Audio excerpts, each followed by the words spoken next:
Lənkəranda keçirilən əməliyyat zamanı 18 kiloqram narkotik vasitə aşkar olunaraq dövriyyədən çıxarılıb.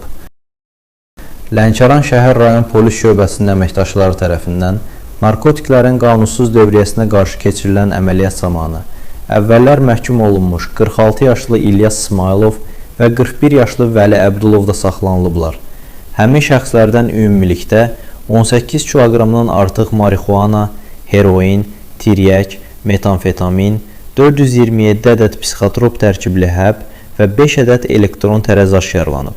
Saxlanılan şəxslərin narkotik vasitələri şəxsiyyəti araşdırılan İran vətəndaşlarından deyiləcək ünvanlara çatdırmaq üçün əldə etdikləri müəyyən edilib. Faktla bağlı cinayət işi başlanıb, saxlanılan şəxslər barəsində həbs qətimkan tədbiri seçilib. Araşdırmalar davam etdirilir.